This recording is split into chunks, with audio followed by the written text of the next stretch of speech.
கோயில் நிலத்தில் கோவில் நிதியில் வணிக வளாகம் கட்ட தடை விதிக்க கோரி வழக்கு தொடர்ந்திருந்த நிலையில் இந்த விவகாரம் தொடர்பாக நீதிமன்றம் உத்தரவினை பிறப்பித்திருக்கிறது. இது என்ன உத்தரவு என்று அறிவோம்.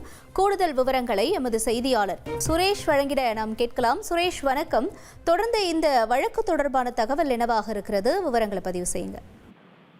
வணக்கம். திருநெல்வேலி நெல்லையப்பர் கோவிலுக்கு சொந்தமான நிலத்தில் கோவில் நிதியில் வணிக வளாகம் கட்டுவது தொடர்பாக 2024ஆம் ஆண்டு செப்டம்பர் மாதம் ஒரு அரசாணையானது பிறப்பிக்கப்பட்டது. அதன் தொடர்ச்சியாக அதே ஆண்டு நவம்பர் மாதம் இந்த வணிக வளாகம் கட்டுவதற்கான டெண்டர் அறிவிப்பும் வெளியிடப்பட்டது.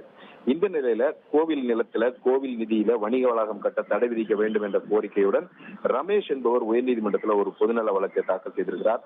அந்த மனுவில் அறநிலையத்துறை சட்டத்தின்படி கோவில் நிலத்துல அன்னதான கூடம் கட்ட முடியுமே தவிர வணிக வளாகம் கட்ட முடியாது என்றும் வணிக வளாகம் கட்டுவது தொடர்பாக ஆட்சேபங்கள் எதுவும் கோரப்படவில்லை என்றும் அந்த மனுவில் தெரிவிக்கப்பட்டுள்ளது. கோவிலுக்கு சொந்தமான ஆயிரக்கணக்கான ஹெக்டேர் நிலங்கள் ஆக்கிரமிப்பிலிருந்து மீட்க வேண்டியிருக்கக்கூடிய சூழல்ல, சிதிலமடைந்த பல கோயில்களை சீரமைக்க வேண்டியுள்ள சூழல்ல அவற்றின் மீது கவனம் செலுத்தாமல் கோவில் நிலத்துல சட்டவிரோதமாக உயர்நீதிமன்ற உத்தரவுக்கு முரணாக வணிக வளாகம் கட்ட நடவடிக்கை எடுக்கப்பட்டிருக்கிறதாக அந்த மனுவில் அவர் தெரிவித்திருக்கிறார்.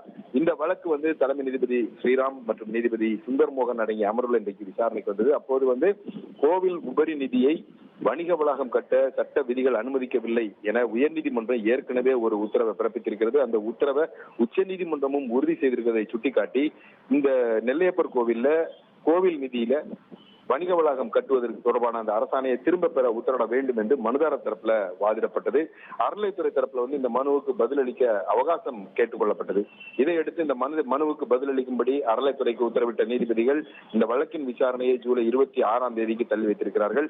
மேலும் இந்த வணிக வளாகம் கட்டக்கூடிய நடவடிக்கையை பொறுத்தவரையும் அது தற்போதைய நிலையிலேயே நீடிக்க வேண்டும் என்று நீதிபதிகள் உத்தரவிட்டிருக்கிறார்கள். இதே போல மற்றொரு வழக்கானது, அதாவது சட்டமன்றத்தில் வெளியிட்ட அறிவிப்பு என்ற பெயர்ல கோவில் நிலத்துல கோவில் நிதி 1000 கோடி ரூபாயை பயன்படுத்தி பல்வேறு இடங்கள்ல திருமண மண்டபங்கள், கலாச்சார மையங்கள், நிர்வாக கட்டிடங்கள் கட்டுவதற்கு எதிர்ப்பு தெரிவித்து ரமேஷ் என்பவர் தாக்கல் செய்த வழக்கை விசாரித்த தலைமை நீதிபதி அமர்வு அந்தந்த பணிகளுக்கும் தற்போதைய நிலையை நீடிக்க வேண்டும் என்று உத்தரவிட்டு வழக்குகளின் விசாரணையை ஜூலை 26ஆம் தேதிக்கு தள்ளி வைத்திருக்கிறது. தகவல்களுக்கு நன்றி சுரேஷ்.